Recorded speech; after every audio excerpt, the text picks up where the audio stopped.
누구도 읽어보지 않은 금방 나온 따끈한 책을 읽는 기쁨은 무엇에 비교할 수 있을까요? 서점에 갔을 때 바로 오늘 출간된 새 책이 진열되어 있다면 저는 일단 사고 보겠습니다. 물론 제가 관심이 있는 분야의 책이어야 하겠죠.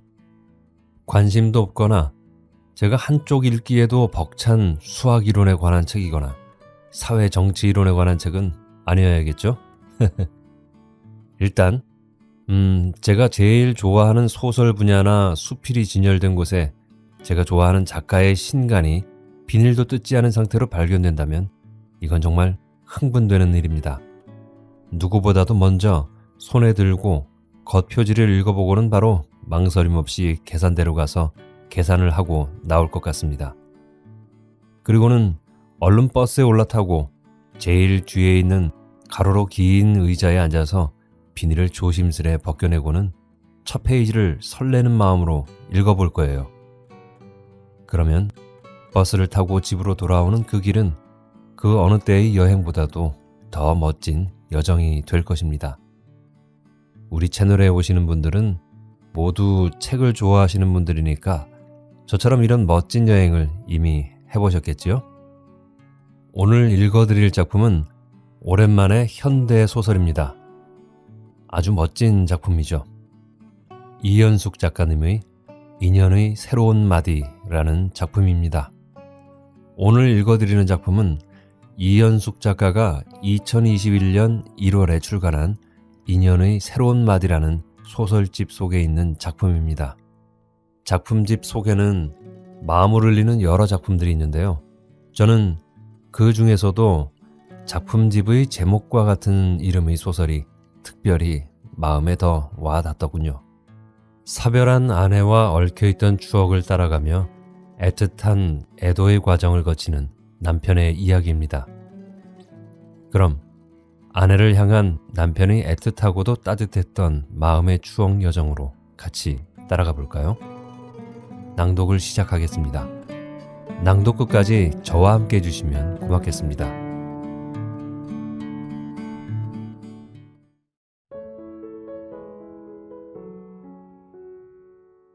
인연의 새로운 마디.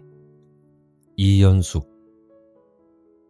두 딸과 사위가 잠시 쉬러 병원 근처의 큰딸 아파트에 가고 기준은 홀로 남아 서희의 병상을 지키다가 잠시 졸고 있는데 요양보호사가 소리쳤다. 사모님이 숨을 안 쉬는 것 같아요. 벌떡 일어나 손을 코에 대니 숨결이 더 이상 느껴지지 않았다. 그런데 심전도 그래프는 아직도 완만한 곡선을 느릿하게 그리고 있었다. 요양보호사는 급하게 간호사를 부르러 갔고 기준은 큰딸에게 전화했다. 간호사가 와서 호흡을 확인하더니 꺼지지 않는 심전도 그래프 모니터를 보며 말했다. 얼마 전에도 어떤 환자가 호흡이 멈춘 후에도 심전도 그래프가 움직였는데 미국에 있던 아들이 오자 끝나더라고요. 그 환자가 평소 가장 보고 싶어 했던 아들이라는 말을 듣고 정말 신기했어요. 아마 사모님도 따님들 가족 보고 싶어서 아직 못 떠나고 계시나 봐요. 두 딸과 사위가 곧바로 달려왔다. 딸들 가족이 모두 와서 조금 지나니 심전도 그래프의 곡선이 직선으로 변했다. 그렇지만 아직도 따뜻한 서희의 손발을 기준은 정신 나간 듯이 주물렀다. 황망한 채 서 있던 딸들은 병상에 자는 듯이 누워있는 서희의 몸을 어루만지면서 일제히 큰 소리로 울기 시작했다. 잠시 후 의사가 와서 서희 사망을 확인하는 선고를 했다. 본능적으로 시계를 보니 밤 11시 정각이었다. 평소 신세지기를 싫어하는 서희가 하루라도 장례기간을 단축시켜 남은 가족의 힘을 덜어주려고 이런 절묘한 시간에 운명했나 하는 생각까지 들었다. 밖에는 봄비가 부슬부슬 내리며 창문에 무수한 물방울을 만들고 있었다. 봄비가 내리는 적막한 한밤중에 기준은 서희의 이승에서의 마지막 헤어짐 의식을 두 딸들과 함께 치르고 있었다. 잠자듯 평화롭게 누워있는 서희를 바라보며 이 세상에 서이 없는 삶을 생각하니 기준은 말로 표현할 수 없는 허탈감이 물밀듯이 밀려왔다. 맘 놓고 실컷 울 수도 없었다. 모두 기준만 쳐다보고 있었기에. 기준과 서희는 23살에 만나 26살에 결혼하고 63살에 헤어졌다. 서희는 기준을 이해하려고 노력했고 든든히 지켜주는 버팀목이었다. 서로 다른 성격으로 많이 싸우기도 했지만 기준에게 사랑을 알게 했고 인생의 친구이자 아내로 기쁠 때도 슬플 때도 항상 기준 옆에 있었다. 서희가 세상을 떠나자 기준은 신을 버리고 싶을 만큼 원망스럽고 화가 났다. 왜? 자신이 곁에서 그렇게 빨리 데리고 갔는지 납득할 수 없었다. 서희는 폐암으로 1년여 동안 투병하다 세상을 떠났다.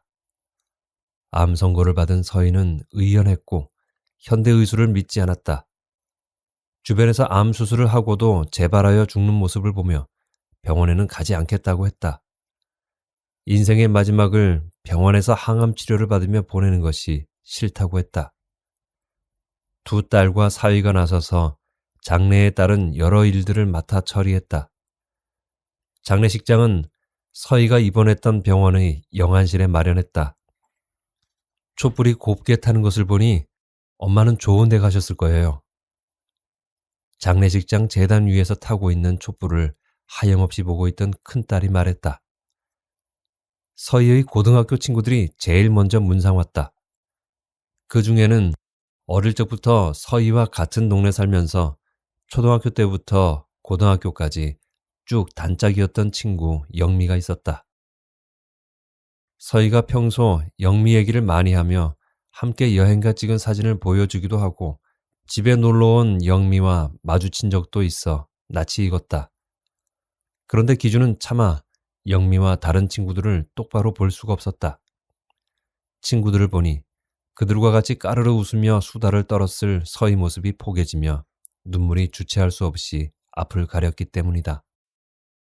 손수건으로 눈물을 다 닦고 간신히 진정하고 있으려니 영미가 다가오며 같이 온 친구들에게 인사시켰다. 서희 친구들은 모두 눈물을 감추지 못하고 눈가가 붉게 물들어 있었다. 기준은 와주어 고맙다는 인사만 짧게 했다. 문상을 마치고 나가는 친구들을 따라가던 영미가 잠시 뒤돌아서더니 기준에게 다가와 말했다. 얼마나 슬프고 막막하세요. 무어라 위로의 말씀을 드려야 할지 모르겠네요. 서희가 지난번 동창 모임에 나왔을 때도 괜찮은 것 같았는데 갑자기 이렇게 황망하게 갈 줄 몰랐어요. 서희 없는 빈자리를 어떻게 해요? 따님들이 있어서 그나마 다행이에요. 기준은 백내장 수술을 하면서 시력 교정 수술도 받아 평소에는 안경을 잘 쓰지 않았다. 그러나 장례식 내내 안 쓰던 안경을 걸치고 있었다. 안경 쓴 모습이 눈이 작은 기준 얼굴이 단점을 가려주고 지적으로 보인다며 이미지 관리용으로 서희가 쓰라고 했기 때문이다. 기준은 서희가 좋아하는 모습을 마지막으로 보여주고 싶었다. 서희는 자신이 죽으면 화장하지 말고 양지 바른 곳에 묻어달라고 했다. 건설회사 다니던 기준이 중동 건설붐이 한창일 때 사우디아라비아에 파견된 적이 있었다. 그 당시 두 딸은 초등학교에 다니고 있었고 기준 어머니의 성화에 뒤늦게 얻은 막내 아들이 2살이었다. 전기압선으로 집에 불이 나 아들과 함께 질식한 채 발견되어 병원으로 옮겨졌으나 서희만 간신히 의식을 회복했고 아들은 깨어나지 못했다. 서희는 하나밖에 없었던 아들 잃은 상처를 평생 안고 살았고 불에 대한 트라우마는 공포에 가까웠다. 그래서인지 서희는 절대로 화장하지 말아달라고 했다. 비록 죽었다 할지라도 그 뜨거운 불구덩이 속에서 자신이 타들어가서 재만 남는다는 것이 너무 두려웠을 것이다. 기준은 서희가 암투병하는 동안 틈틈이 공원 묘지를 알아보았으나 마땅한 곳을 찾지 못했다. 그러다가 서희가 몇 년 전에 교통사고로 죽은 영미 남편이 묻힌 공원 묘지를 가본 적이 있다고 했다. 집에서 그리 멀지도 않고 풍수지리상으로도 좋은 곳이라고 들었다면서 그곳에 한번 가보자고 했다. 죽어서도 영미가 보고 싶을 텐데 남편 성묘 올 때 자신한테도 찾아오지 않겠냐면서 농담까지 했다. 기준은 서희와 같이 공원묘지를 둘러보았다. 산으로 둘러싸인 공원묘지가 아늑하고 왠지 편안해 보였다. 기준도 마음에 들어 인공 연못이 내려다 보이고 볕이 잘 드는 남향바지 합장묘지를 구입했다. 발인날, 영민은 일찍 와서 발인에 참석한 후 공원묘지까지 동행했다. 서희의 관이 묘지에 안치되는 의식을 치를 때 영미도 삽을 들어 흙을 퍼 뿌려주고 꽃을 넣어주며 흐느껴 울었다. 안치가 끝나자 묘지 주변을 둘러싼 조문객들이 돌아가고 있었는데 어둡고 습한 깊은 땅 속에 서희를 두고 떠나야 하는 기준 마음을 헤아리는 사람은 아무도 없는 듯했다. 기준은 축 늘어진 어깨를 하고 을씨년스러운 세월을 어떻게 살아야 하나 하고 잔디 없이 임시로 흙으로 덮여진 헐벗은 봉분을 하염없이 바라보다가 발걸음을 뗐다. 장례식과 사무제 동안 북적이던 문상객과 두 딸이 돌아간 후 홀로 남겨진 기준은 비로소 서희의 빈자리가 너무 크게 느껴졌다. 서희가 이 세상에 없다는 것이 도저히 믿을 수가 없었다. 여보, 배고프지? 내가 얼른 저녁 차려줄게. 잠시만 기다리세요. 하며 늦게 귀가한 미안함을 애교로 때우며 서희가 현관문을 열고 들어올 것 같았다. 서희가 암 진단을 받았을 때만 해도 그렇게 빨리 이 세상과 하직할 것이라고 생각하지 못했다. 현대의술이 이토록 발달했는데 어떻게든 암을 치료하고 기준의 곁을 지키며 코맹맹이 소리로 아양도 떨고 투정도 하고 바가지도 긁고 하면서 언제까지 살아있을 줄 알았다. 인생에서 많은 일들이 미처 준비되지 않은 채 진행된다는 사실이 기준을 무력하게 했다. 가슴 한구석이 시리게 아파오는 것을 느낀 기준은 당신이 내 아내라서 행복했어. 이제까지 곁에 있어주어 고마웠어. 라고 혼잣말로 중얼거렸다. 꼬리를 물고 일어나는 서희에 대한 상념이 몸을 움직이게 한 듯 거실에 앉아있던 기준은 벌떡 일어나 서희가 썼던 방의 문을 밀쳤다. 서희가 통증으로 뒤척이면 기준이 잠을 푹 못 잘 것이라고 하며 방을 따로 쓰자고 했다. 서희가 병이 위독해져 병원으로 가기 전까지 마지막으로 있었던 방으로 들어서자 기준이 허탈한 마음으로 서희의 추억들이 성큼 들어왔다. 서희가 집에서 인생의 마지막을 보냈던 싱글 침대가 눈에 들어왔다. 둘째 딸이 결혼 전까지 쓰던 침대였다. 침대 헤드 부분에 수납 공간이 있는데 서희는 그곳에 미니 컴포넌트를 놓아두고 CD로 음악을 듣거나 라디오를 들었다. 잠들기 전 읽던 책도 놓아두고 차고 있던 손목시계도 풀어놓는 장소였다. 방에는 기준이 옷가지를 넣어두는 서랍장이 있는데 그 서랍장 아래 바닥에 검은색 비닐봉투가 있었다. 비닐봉투는 입구가 덜 묶여진 채로 있었는데 찢겨진 사진들로 가득했다.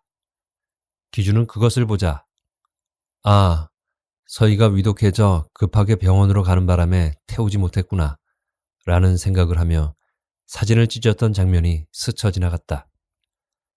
서희는 죽기 얼마 전 그동안 찍었던 사진을 모두 없애자고 했는데 기준은 반대했다. 서희가 죽게 되면 쓸모없이 서랍만 차지하고 있을 것 같은 사진이었지만 현실적 쓸모 유무가 이를 없애는 절대 기준이 될 수는 없다고 생각했기 때문이다. 그러나 서희는 자신이 죽은 후 기준 혼자 자신과 함께 찍은 사진들을 보고 있는 모습을 보면 이승을 편하게 떠날 수 없을 것 같다고 했다. 사진을 찢으면서 평생 함께 해온 추억도 버려야만 이에 발목 잡혀 구천을 맴돌지 않을 것 같다며 쓸쓸하게 서희가 말했다. 그러더니 분연히 일어나 망설이는 기준 앞으로 사진을 모아둔 상자를 가져와 엎어놓고 널브러져 있는 사진을 찍기 시작했다. 기준은 마음이 내키지 않았지만 잘 안 찢어지는 사진을 힘들게 찢는 서희를 보다 못해 같이 앉아 사진을 찢었다. 죽음을 앞둔 서희는 사진을 찢으면서 생의 추억을 지워나가는 것 같았다. 사진 속 얼굴이 잘려나가는 것을 보면서 기준은 가슴이 무너져 내렸다. 검은 비닐봉투를 들어 올리니 미처 다 찢어지지 않은 사진 몇 장이 떨어졌다. 그 중에서 한쪽 귀퉁이가 조금 잘려나간 사진이 눈에 들어왔다. 검붉은 새벽 하늘에 막 떠오른 찬란한 불덩이 같은 해가 서희의 오른손과 기준의 왼손을 합쳐 만든 하트 모양 안에 담겨져 있고 주변의 소나무는 검은 실루엣으로 찍혀져 있었다. 서희는 환갑되는 해의 1월 끝자락에 드라마 모래시계의 촬영 장소이고 바닷가에 있는 정동진역에서 해 뜨는 모습이 보고 싶다고 했다. 모래시계는 6.25 이후 최대 격동기였던 70년대 말부터 90년대 초까지의 현대사를 배경으로 개성 있는 인물들의 이야기를 역동적으로 그린 드라마다. 이 드라마가 시작되면 서희는 손에 TV 리모컨을 꼭 쥐고 채널을 돌리지 못하게 해 다른 채널 프로그램은 볼 수 없었다. 그래서 기준도 이 드라마를 볼 수밖에 없었는데 나중에는 이 드라마를 보기 위해 일찍 귀가까지 서둘렀던 기억이 났다. 그래서 이 드라마가 귀가시계라는 별칭이 붙여졌다고도 하고 당시 방영하는 시간대엔 거리를 돌아다니는 사람도 없었다고도 했다. 기준은 새해 첫날도 아닌 시점에 해 뜨는 모습이 보고 싶다는 서희의 제안이 다소 엉뚱하다고 생각되었다. 그런데 서희는 환갑을 맞이해 일출을 보면서 인생 후반을 위한 기원을 하고 싶다고 했다. 서희와 동갑인 기준은 서희보다 생일이 빨라 1월 초에 환갑을 맞이했지만 별다른 느낌 없이 두 딸내 가족과 함께 식사하는 것으로 간단하게 지냈다. 하지만 서희는 특별한 이벤트 없이 환갑을 지내는 것이 좀 섭섭했나 보았다. 서희의 말을 듣고 보니 그 나름대로 의미가 있는 것 같아 흔쾌히 주차장으로 내려가 세워둔 차에 시동을 건 후 깜깜한 고속도로를 달렸다.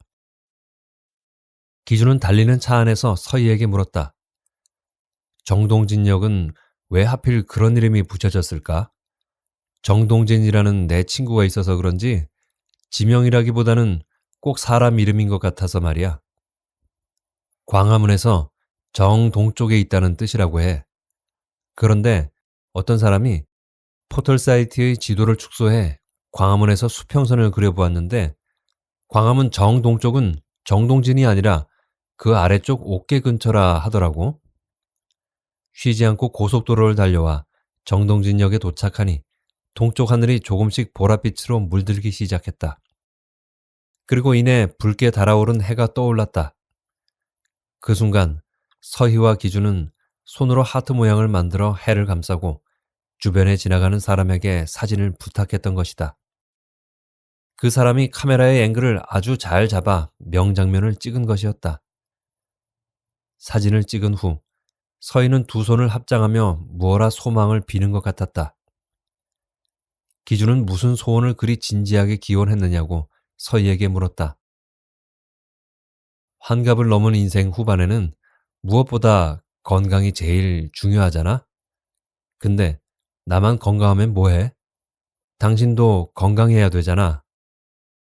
그래서 둘의 건강을 제일 먼저 기원했어. 오래 살기는 크게 바라지 않지만 죽는 날까지 다른 사람한테 도움받지 않고 살아갈 정도로 건강해야 되잖아. 맞아. 둘 다 건강해야 되고 말고.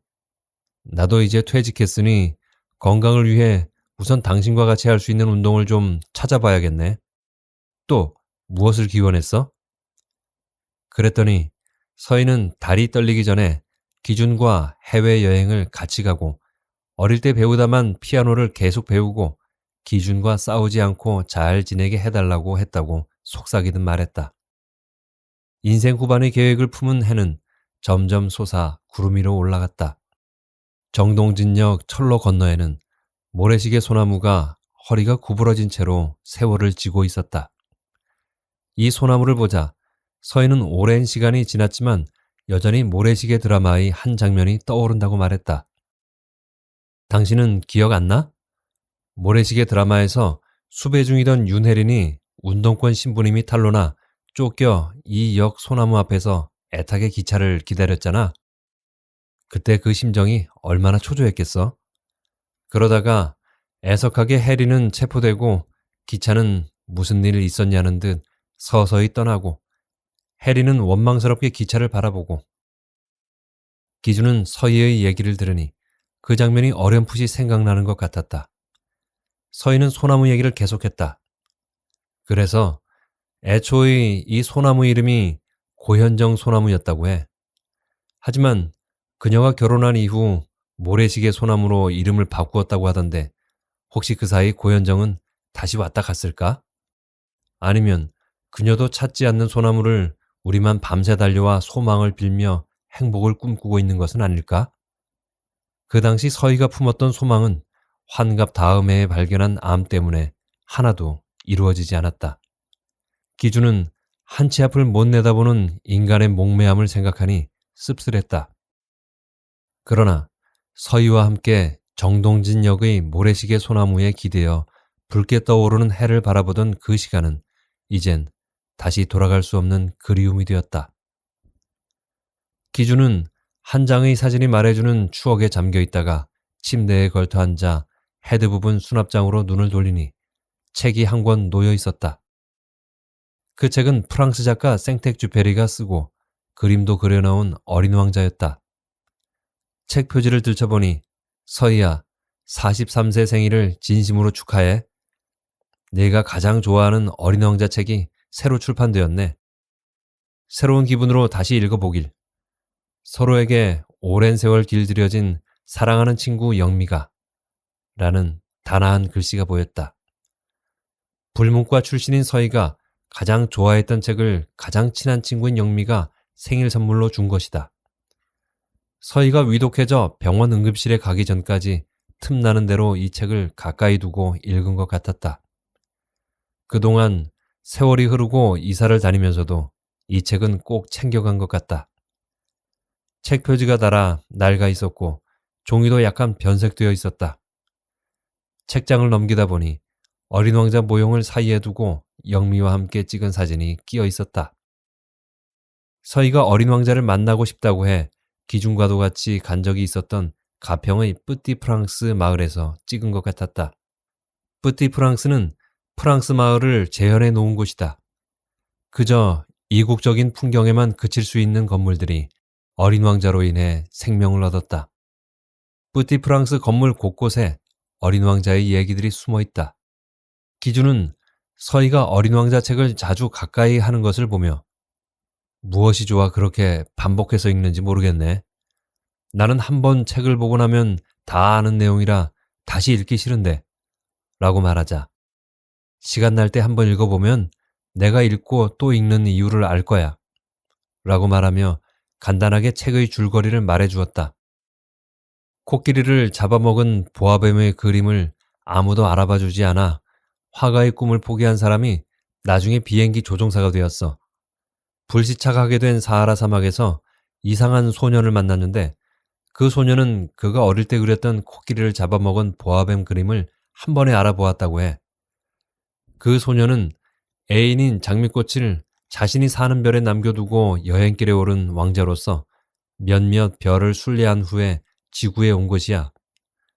어린 왕자는 지구로 와 뱀, 여우, 조종사와 친구가 됐어.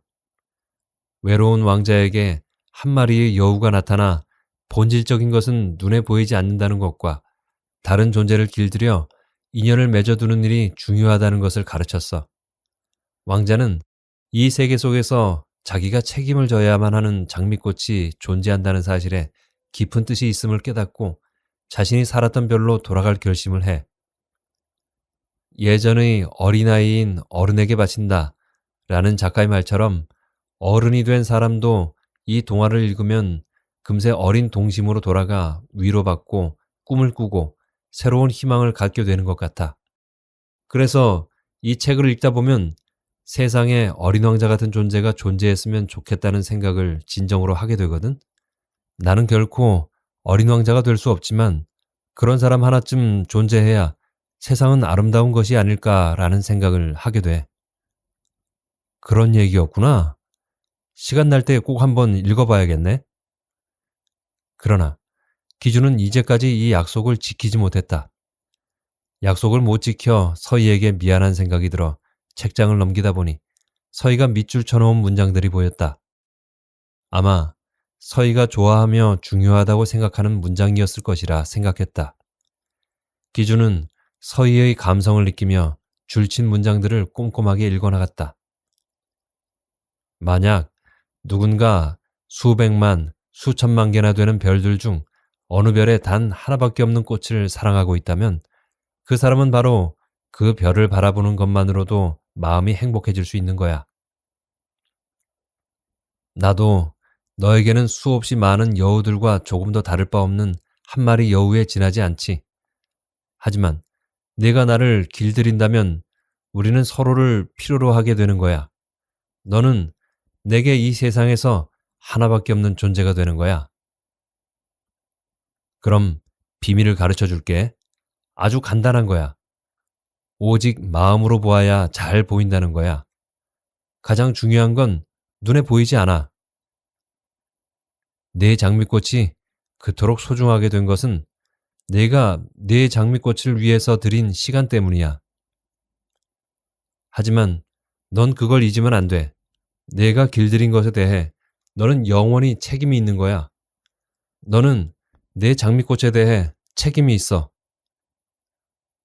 줄쳐놓은 문장을 읽어가며 서희는 어떤 마음으로 이런 문장에 줄을 쳐놓았을까 생각해 보았다.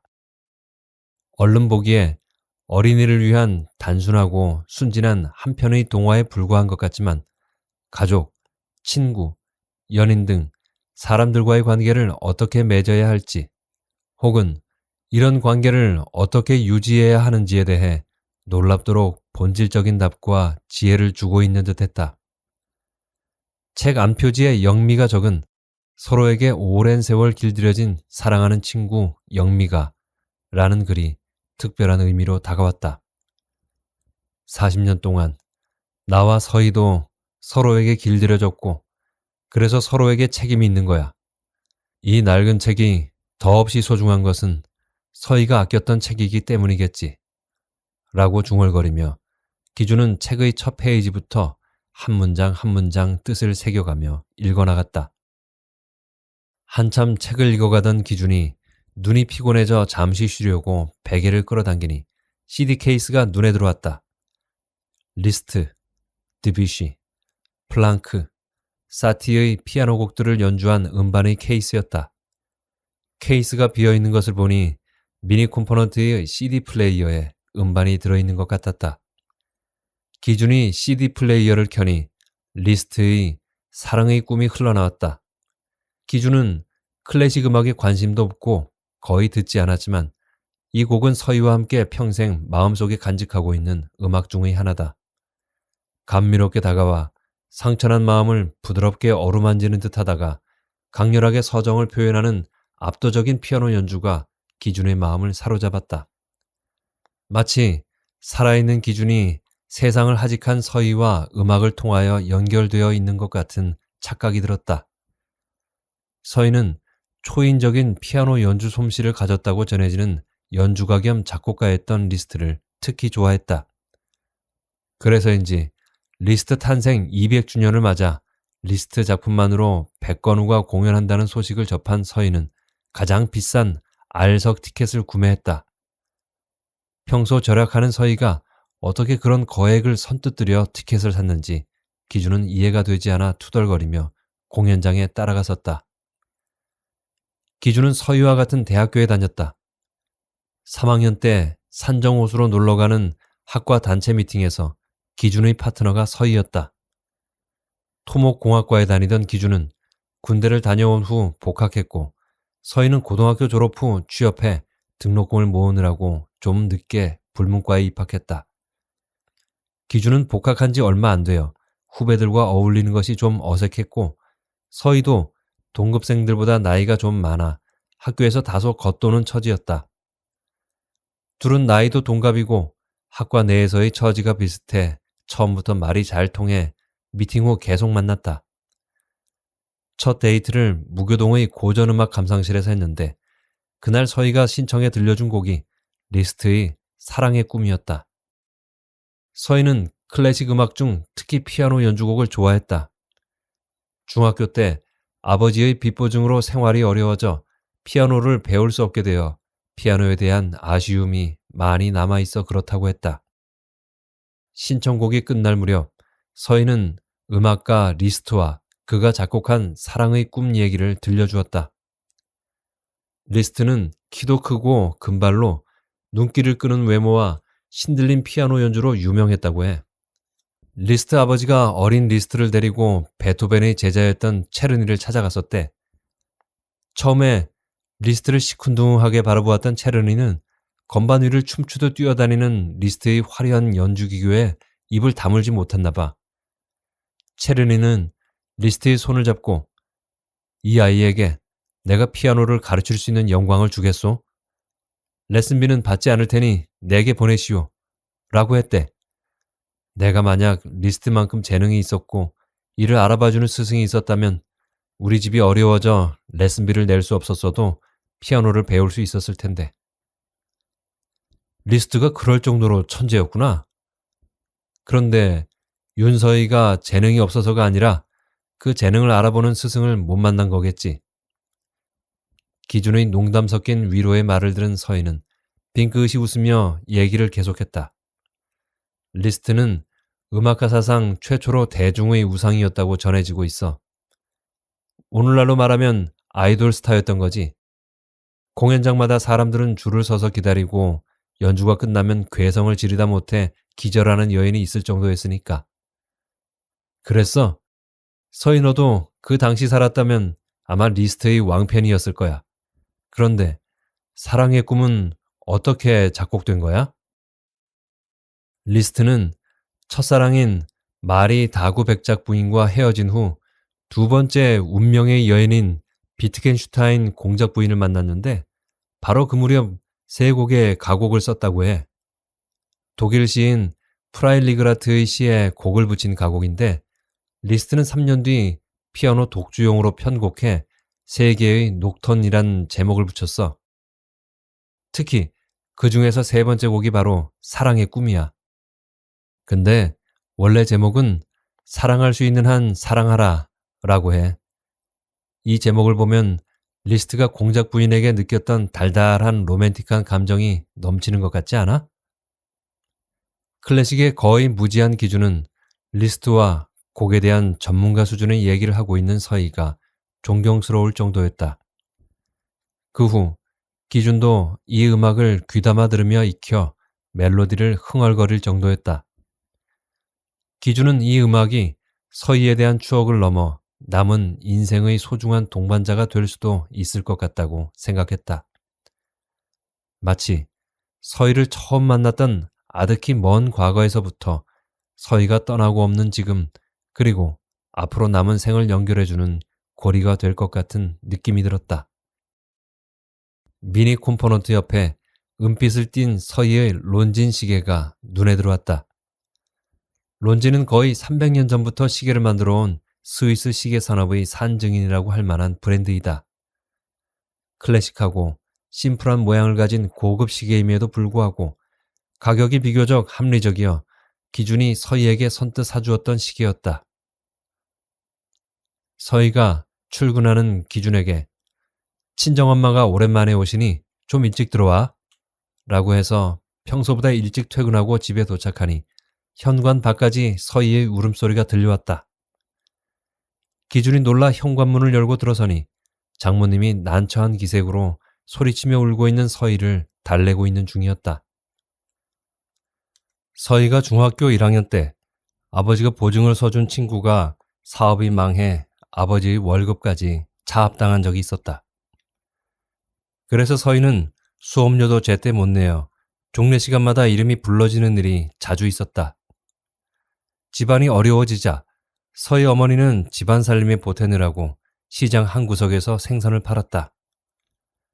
서희는 어머니 혼자 생선 파는 것이 안쓰러워 학교가 끝난 후 창피한 것도 무릅쓰고 곁에 같이 있어 주었다. 그런 서희를 대견하게 생각한 어머니는 장사 마친 후 집으로 오면서 10원짜리 동전 몇 개를 서희 손에 쥐어주었다. 서희는 학교 등교 때는 버스를 타고 가고 하교 때는 30여 분 넘게 걸어오면서 돈을 모아 매점에서 라면, 빵 등을 사 먹고 친구들한테도 사주었다. 그런데 어느 날 학교에서 같은 반이었던 영미가 시계를 잃어버린 사건이 일어났다. 그 당시 시계는 고가의 물건이었는데 집안 형편이 넉넉했던 영미는 시계를 차고 다녔던 몇몇 안 되는 학생 중 하나였다. 그날 종례 시간에 담임 선생님이 반 학생들 모두 눈을 감게 한 후 지금이라도 영미 시계를 선생님한테 가져다 주면 나만 아는 비밀로 하고 일체의 잘못을 묻지 않을 거야 라고 했다. 그러나 끝내 시계는 찾지 못했다. 서희는 거기까지 기억하고 있었는데 장모님이 오신 그날 그 이후 얘기를 들었던 것이다. 서희야, 너 중학교 1학년 담임선생님 기억나니? 어느 날 그 담임선생님이 나에게 연락해 좀 보자고 했어. 그동안 경황이 없어 담임선생님한테 인사도 못 드리고 해서 부랴사랴 집으로 가서 옷을 갈아입고 꽃을 사들고 학교에 갔어. 담임선생님이 이것저것 가정사정을 물어본 끝에 며칠 전에 서희 친구 영미가 시계를 잃어버렸는데 아직 찾지 못했어요. 이런 말씀 드리기 죄송스러운데 혹시 서희가 시계를 가져간 것 아닐까 해서 어머니를 뵙자고 했어요. 서희가 영미와 매일 붙어 다닐 정도로 친한데 좋은 시계를 차고 다니는 영미를 부러워하는 마음도 어느 정도 있었을 것 같았어요. 또 반 학생들 얘기를 들으니 서희가 수업료도 제때 못 내는데 자주 매점에 들려 군것질을 하고 가끔 친구들도 사준다고 하더군요. 어머니가 잘 타일러 서희에게 시계를 저한테 가져오라고 하시면 안 될까요? 그러면 저는 없었던 일로 하겠어요. 라고 하시더라. 아니, 엄마는 그런 얘기를 왜 지금 하는 거야? 정말 말도 안 돼. 난 억울해. 엄마는 아직도 나를 의심해 이런 말을 하는 거야? 그 선생님이 어디 계시는지 알면 당장 가서 따지고 싶어. 서희는 울부짖으며 소리쳤다. 나도 내가 절대로 그럴 리 없다고 생각했기 때문에 그 당시 너한테 얘기하지 않았던 거야. 나도 너무 분해. 그날 사간 꽃도 쓰레기통에 버리고 왔어. 너는 정직해서 엄마한테 한 번도 거짓말 한 적 없고 동생 물건조차도 전혀 손대지 않는다고 단호하게 말하고 왔어. 그렇지만 너를 의심하는 그 여선생님이 몹시 원망스러웠어. 너한테 그 얘기를 하면 네가 상처를 받을 것 같아서. 서희가 그랬으면 그 당시 얘기해 주었어야지. 왜 새삼스럽게 지금 얘기해서 훔치지 않은 것을 증명할 수도 없게 만들어요? 하며 장모님한테 소리치며 펑펑 울었다. 그 얘기를 들은 기준은 마치 서희가 된 듯 억울함이 목까지 차올라서 말했다.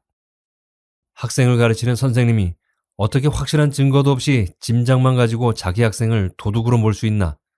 교육자 자격이 정말 없네. 우리 같이 그 선생님 찾아서 조곤조곤 따져보자. 다음 날 기준은 서희의 억울한 기분을 조금이라도 풀어주고 싶은 마음에 평소 서희가 갖고 싶어 했던 론진 시계를 사주었다. 론진 시계를 손목에 차면서 서희는 전날의 울분이 좀 가라앉기는 했지만 그 후로도 꽤 오랫동안 그 여선생을 어떻게 찾지? 라며 분한 표정을 짓곤 했다. 흠집 하나 없이 잘 관리되어 있는 서희의 론진 시계를 보며 이제라도 어린 제자에게 도둑 누명을 씌운 선생님을 찾아내어 윤서희는 그때 절대로 시계를 훔치지 않았단 말이에요. 하며 대들고 싶어졌다. 그래야 서희도 편한 마음으로 저 세상에서 쉴 수 있을 것 같았다. 침대 맞은편에 4단짜리 서랍장이 있는데 위칸에는 기준의 속옷과 양말, 손수건 등을, 아래칸에는 티셔츠나 바지 등을 넣어두었다. 서랍장의 위쪽 속옷 넣어두는 서랍이 조금 열려져 있고 거기에는 새로 사서 빨아둔 기준의 트렁크와 러닝셔츠들이 가지런히 정리되어 있었다. 서희가 위독해져 병원에 입원하기 며칠 전 서희는 기준과 같이 아파트 맞은편에 있는 재래시장에 같이 가자고 했다. 장본 물건들을 서희 혼자 들고 오는 것이 어려울 것 같아 기준도 따라 나섰다. 서희는 시장에 들어서더니 곧장 속옷 파는 가게로 가서 기준의 팔을 잡고 들어갔다. 푸근하게 생긴 중년 아주머니가 서희를 반갑게 맞이했다. 오늘은 우리 남편과 같이 왔어요. 남편 속옷 좀 사려고요.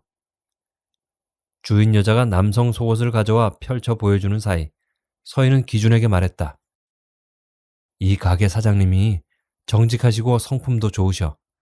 품질도 속이지 않고 좋은 물건을 싸게 파니 앞으로 이 가게에 와서 당신 속옷을 사면 될 거야. 남편의 속옷은 아내가 사주는 것이라고 하며 평생 모든 속옷을 서희가 준비해 주었기 때문에 기준은 자신의 속옷을 스스로 산 적이 한 번도 없었다. 서희는 기준의 양말, 러닝 셔츠, 트렁크, 긴 내의, 손수건 등을 평소보다 많이 고르고 난 후 2살짜리 남자아이 네일을 보여달라고 했다. 기준은 서희가 왜 어린아이 네일을 사려고 하는지 의아해했는데 집으로 돌아와 사온 속옷에 붙은 태그를 정리하며 말해주었다. 내가 죽고 난 후 내 옷을 태울 때 이 애기 네의도 같이 태워줘. 내가 하늘나라에 가면 불이 나서 2살 때 죽은 우리 아들을 제일 먼저 만나야지. 평생 함께하지 못했는데 하늘나라에서는 영원히 곁에서 지켜줄 거야. 이 말을 하며 서희 눈에 눈물이 젖어들었다. 다음 날 새로 산 속옷들을 모두 세탁하여 뽀송하게 말린 후 반듯하게 접어 기준이 꺼내 입기 좋게 서랍장에 가지런히 정리해 놓았다. 기준은 뽀송뽀송한 러닝 셔츠와 면 트렁크를 꺼내어 몸에 가만히 대어보니 서희가 자신의 몸을 어루만져 주는 것 같이 부드럽고 따스했다. 기준은 갈증이 느껴져 부엌으로 나가 정수기에서 물을 받아 마시다가 양념 이름이 붙어있는 통들을 보았다. 서희가 병이 위독해져 병원으로 가기 전 스티커에 매직으로 꽃소금, 스테비아, 후추, 참기름 등 양념 이름을 써서 붙여놓은 것이다.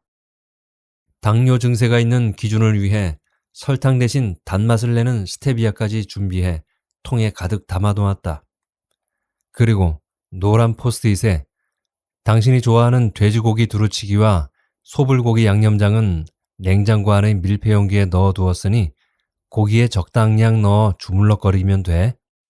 나 없다고 끼니 거르면 안 돼요. 이라고 쓰여 있었다.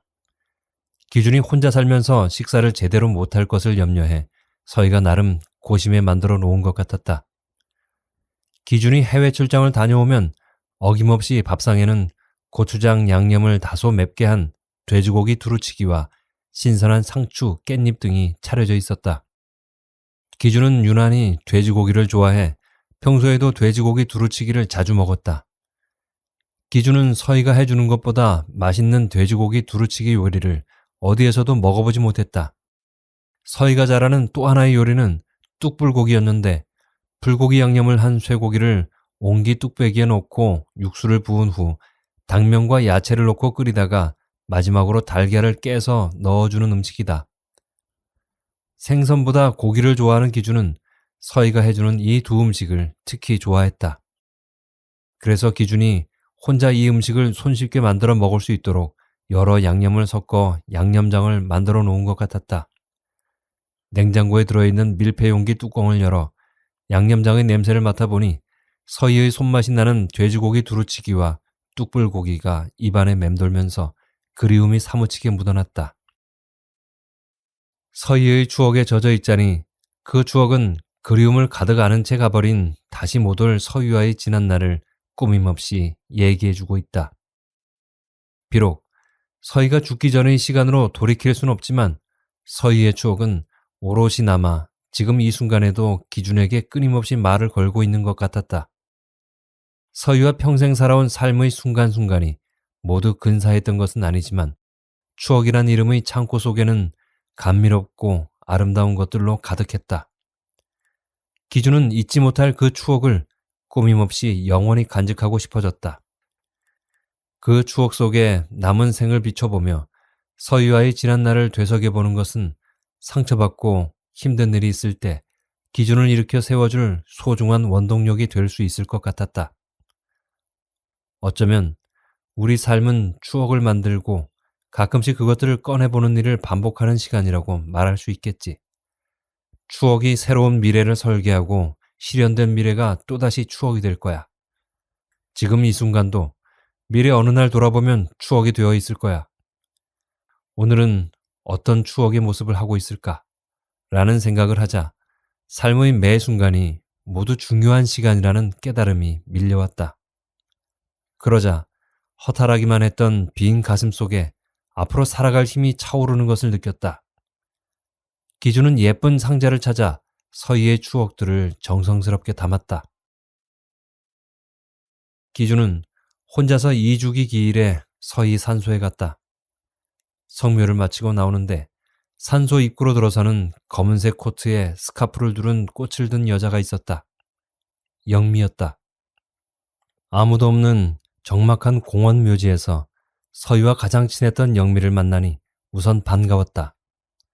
기준은 서희의 장례식 후 영미를 까맣게 잊고 있었지만 서희의 추억 속에는 분명 영미가 남편인 기준보다 깊게 자리 잡고 있었을 것이다. 영미는 서희가 기준을 만났던 훨씬 전 어릴 적부터 같은 동네에 살았고 학창 시절을 함께했다. 결혼하고 아이를 낳아 기르는 동안 서로 바빠 잠시 뜸했었지만 어느 날부터인가 거의 매일 전화하며 시장도 같이 가고 근교에 놀러 다니거나 해외여행도 함께 다니는 것 같았다. 아마 기준과 함께한 시간보다 훨씬 많은 시간을 영미와 같이 했을 수도 있을 것이다. 천천히 걸어오던 영미는 기준을 발견하고 걸음을 빨리 해 서희의 산소로 왔다. 서희 장례식 후 처음 뵈어요. 서희 기일이 되어 왔는데 이렇게 만나네요. 고맙습니다. 역시 영미 씨는 서희의 가장 친한 친구가 맞네요. 이렇게 잊지 않고 오시다니요. 서희가 좋아하겠네요. 영미는 무덤 앞 제단 옆에 있는 대리석을 깎아 만든 화병에 들고 온 꽃을 꽂고 잠시 묵념을 한 후 무덤에 도단한 잡초를 뽑아주며 말했다. 어떻게 지내셨어요? 궁금해서 가끔 안부 전화라도 드리고 싶었는데 전화번호를 몰라서요. 따님들한테 물어보기도 쑥스럽고 이 일 저 일로 정신없이 지내다 보니 어느새 2년이 훌쩍 지나버렸네요. 이때 바람이 휙 하고 불어와 영미 목에 느슨하게 걸친 스카프가 흘러내렸다. 검정 바탕에 자잘한 흰색 꽃무늬가 있는 스카프였는데 영미의 검은색 코트와 잘 어울렸다. 영미는 황급하게 땅에 떨어진 스카프를 주워 목에 한 바퀴 돌려 단단히 휘감아 매면서 말했다. 큰일 날 뻔했네요. 제가 가장 아끼는 스카프인데 바람에 날려갈 뻔했어요. 일본 홋카이도에 여행 갔을 때 서희가 삿포로시의 어떤 백화점에 있는 이세이 미야케 매장을 찾아내어 제 생일 선물로 사준 거예요. 이세이 미야케는 고급 일본 패션 브랜드인데 이 스카프를 일본에서 사면 반값에 살 수 있어요. 반값이라고 해도 꽤 비쌌어요. 고가임에도 불구하고 선물로 사준 서희의 마음도 있고 스카프도 마음에 들어 제가 가장 좋아하는 스카프예요. 오늘 서희한테 오는 날이라 일부러 두르고 왔어요. 서희는 이 스카프를 알아볼 거예요.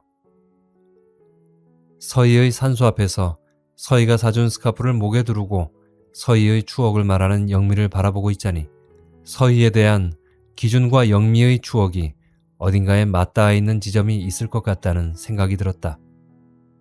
그러면서 영미의 모습에 아주 낯익은 서희의 모습이 서서히 겹쳐졌다. 기준은 이런 모습에서 사별에서 혼자 사는 영미와 자신이 거부할 수 없는 운명처럼 서로 엮여지고 있는 것을 느꼈다.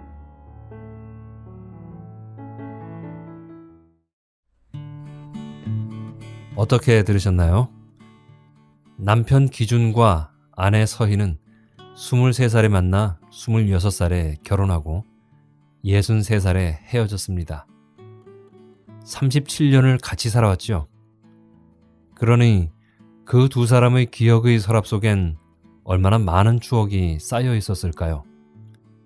아내를 떠나보내고 난 후 홀로 남겨진 기준이 아내와의 추억을 더듬어가는 여정은 마치 찬란하고 따뜻했던 시절을 함께한 아내를 떠나보내는 과정과도 같아 보였습니다.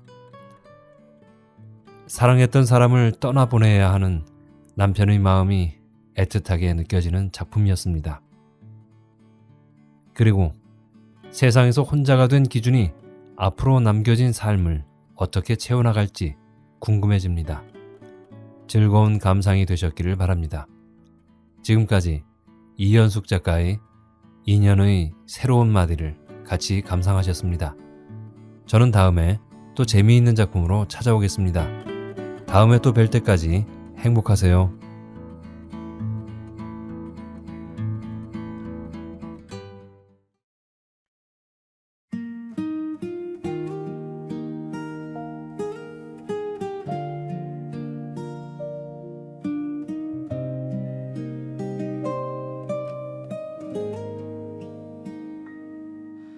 밤하늘의 별처럼 그대는 멀리 빛나고 창가에 기대어 하늘을 보다 유독 밝게 빛나는 별 하나 그댈 닮은 것 같아 한참을 바라봤어 바보 같지만 그래도 그대만 보여 말하지 못한 내 마음은 이 밤하늘에 흩어져 그대에게 닿지 못하고 그냥 사라져가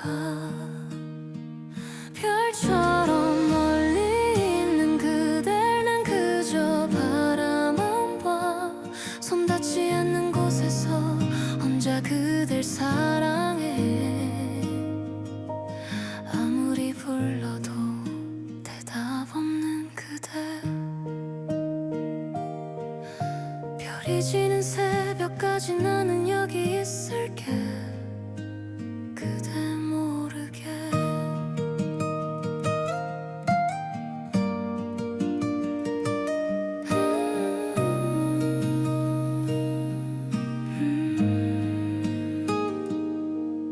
사람들 사이에서 그대의 웃음소리가 들려 내가 아닌 누군가와 행복해 보이는 그대 가슴이 아파도 웃으며 바라봤어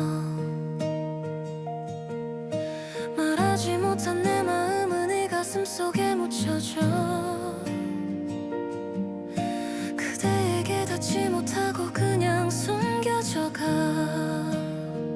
별처럼 멀리 있는 그댈 나는 그저 바라만 봐 손 닿지 않는 곳에서 혼자 그대를 사랑해 그래도 나는 그대만 보고 있어 별이 지는 새벽까지 나는 여기 있을게 그대 모르게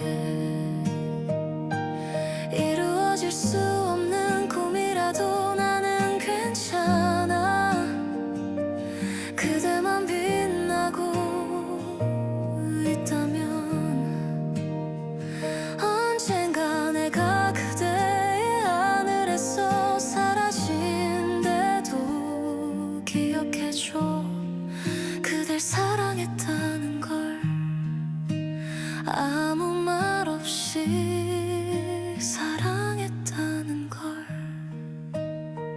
별처럼 멀리 있는 그댈 난 그저 바라만 봐 손 닿지 않는 곳에서 혼자 그댈 사랑해 이루어지지 않아도 후회하지 않을 거야 그댈 사랑한 이 시간이 내겐 전부였으니까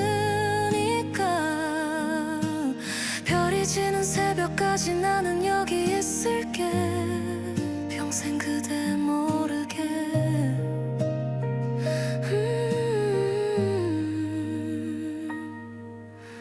밤하늘의 별처럼 나는 멀리서 그댈 비출게 언제까지나 그대의 별이 될 거야 언제 언제까지나 그대의 별이 될 거야.